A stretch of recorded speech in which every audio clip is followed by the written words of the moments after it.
Hi everyone, hope you are doing well from wherever you're watching this channel, depending on your time zone. Now today, the Deputy President William Samoei Ruto is taking the Kenya Kwanza campaign to Western region. But before he got to Western, Ruto was at his own backyard, Rift Valley, in Kapsabet. And while in Kapsabet, Ruto decided to lecture President Uhuru Kenyatta. And Ruto was very angry man when he was addressing the president. You could see anger, the threat in the deputy president towards President Uhuru Kenyatta. And Ruto is telling Uhuru Kenyatta to stop talking about him. He's telling Uhuru Kenyatta to talk about his candidate, Anaita Raila Kitandawi. And again, Ruto is telling President Uhuru Kenyatta asiguze watoto wake. I don't know if there is such a plan. Anyway, I wanted to listen to the Deputy President shortly. After this, we want to understand why such statement Ruto is giving out at such a time. Remember, we are talking about 9 days to the next general election. Listen to him shortly. Now, hope you have listened to William Samoei Ruto. And I want to ask a honest question here. Why is the Deputy President increasingly using threatening language towards President Uhuru Kenyatta when we are almost just nearing to the next general election? Why? Anyway, we are continuing with our panel discussion, but just a quick request. You might be watching this channel, but you have not yet subscribed. So my humble request, please consider to subscribe so that another time, once we release a video like this one, you'll always get notified. Again, to all our channel subscribers and anyone who drop comment, I must say thank you so much for your unconditional support. Again, I'm requesting you to give this video a thumbs up so that YouTube can recommend our videos to more viewers. And before I forget, just a shout out to one of our friends here, BNZA1. Thank you so much for the super chat in one of our previous videos. Is it 2 days ago? Thank you so much for super chatting us. May good God bless you and everyone on this channel. Back to our discussion. Now, I have been trying to look on the latest statements from President Uhuru Kenyatta so that I can justify the allegation from William Samoei Ruto. But I have struggled without getting any tangible remarks from Uhuru Kenyatta, which seemingly is a threat towards William Samoei Ruto. Because we know when Uhuru was in Nakuru, he talked about the double standards from William Samoei Ruto, which is true. And remember, Uhuru was working on SGR and other projects. So it was good to remind the people of Rift Valley, the people staying in Nakuru, about the double standards. I don't find any threat of late that Uhuru has been directing towards William Ruto. What Uhuru said was that Ruto is still very angry. He needs to be given more time. Atapigiwa kura siku ingine when he has sobered up. But as of now, according to Uhuru Kenyatta, Railaodinga is the right candidate to lead this country with the mother Karua.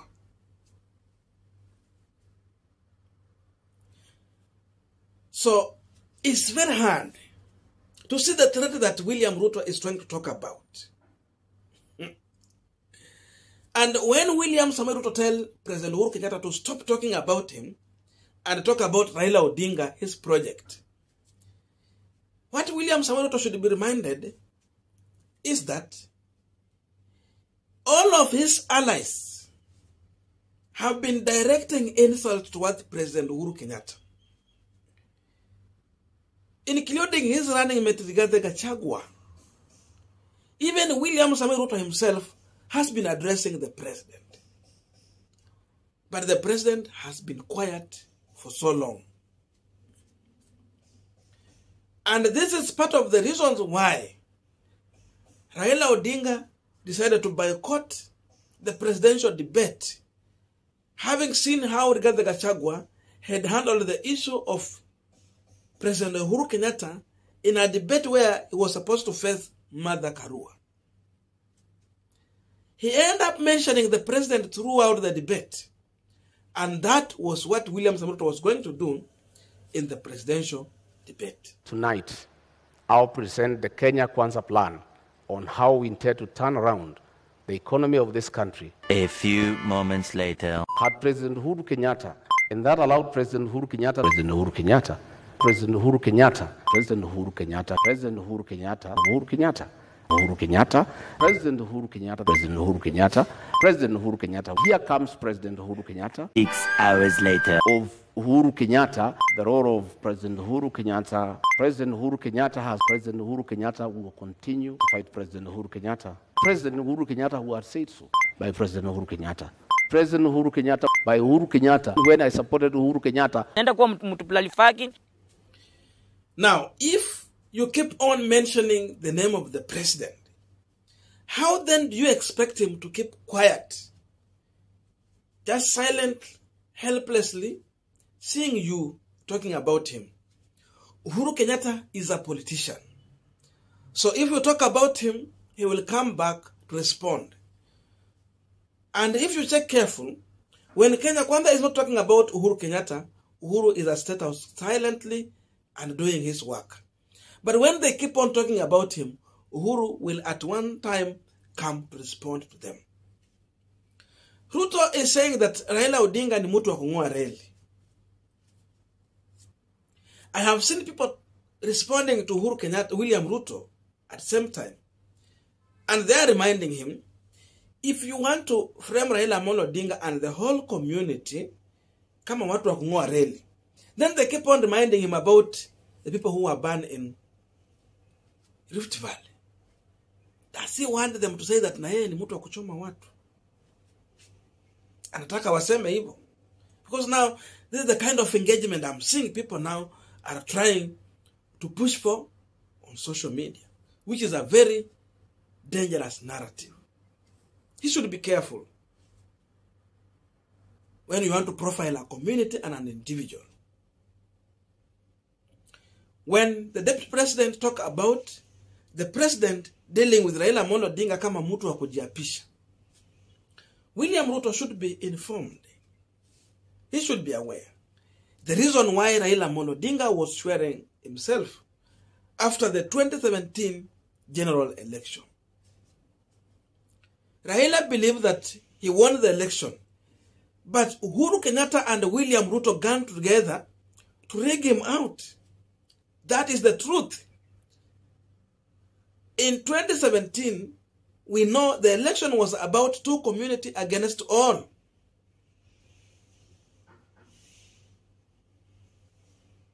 People voted for Raila Odinga.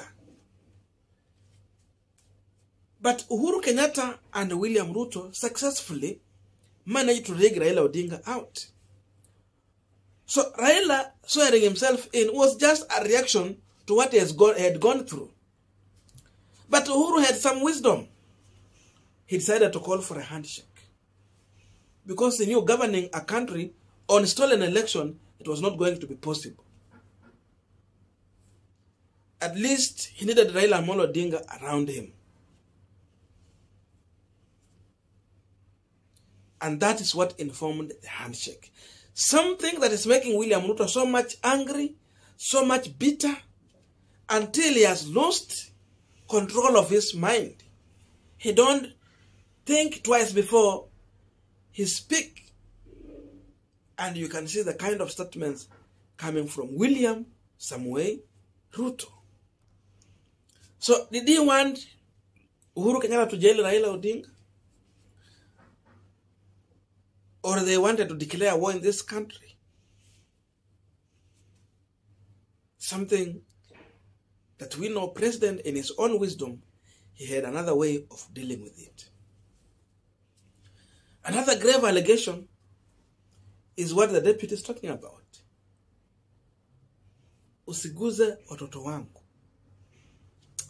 I think the deputy president is stretching this thing too much. But we understand. William Ruto is saying this statement while in Kapsabet. Kapsabet is in Rift Valley. So he's talking to his own people, whipping the emotion in preparation to reject the 2022 presidential results. He is already playing victim role, because a person who is winning election, who is sure of winning and taking over power, cannot just give such statements without thinking twice. You don't just speak carelessly like this. He is unpresidential. Is Ruto learning that he is going to lose this election and is preparing to reject the result? Is he want to force Anusu Mukate in this election? Or what is he looking for? We know the people he's speaking to, they are going to vote for him. Whether he say what he's saying, whether he don't say that. But then why such grave allegations? Why whip people's emotion?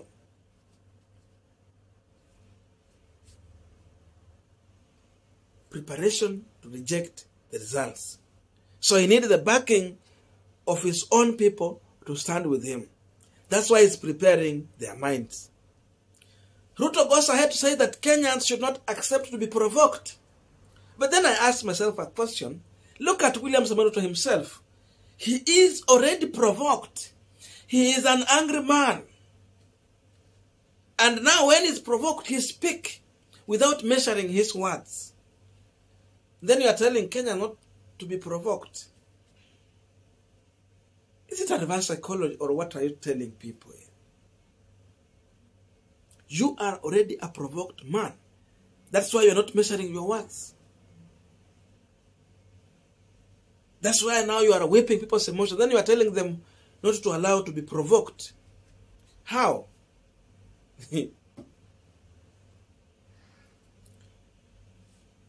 Surely, between President Uhuru Kenyatta and William Samoei Ruto, who is talking more about the other?